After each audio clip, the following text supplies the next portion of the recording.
Diqqat, xalq tezkor xabar. Bugundan yana anomali issiqlar qaytmoqda va yana havo dim bo'ladi.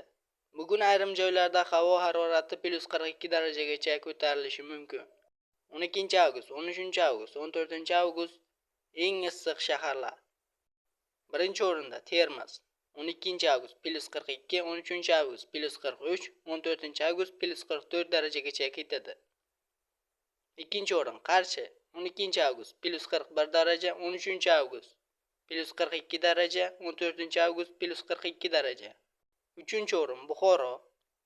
12-avgust +40 daraja, 13-avgust +42 daraja, 14-avgust +41 daraja. To'rtinchi o'rin Navoiy. 12-avgust 40 daraja, 13-avgust 42 daraja, 14-avgust 40 daraja. Beshinchi o'rin Nukus. 12-avgust 39 daraja, 13-avgust 42 daraja, 14-avgust 40 daraja. 6-o'rin Urganch. 12-avgust 39 daraja, 13-avgust 41 daraja, 14-avgust 40 daraja. 7-o'rin Jizzax. 12-avgust 39 daraja, 13-avgust 41 daraja, 14-avgust 40 daraja. 8-o'rin Guliston. 12-avgust 39 daraja, 13-avgust 41 daraja, 14-avgust 40 daraja.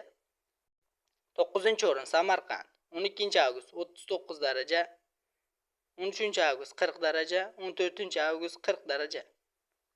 10-o'rin Toshkent. 12-avgust 38 daraja, 13-avgust 40 daraja, 14-avgust 40 daraja. 11-o'rin Andijon. 12-avgust 39 daraja, 13-avgust 40 daraja, 14-avgust 40 daraja.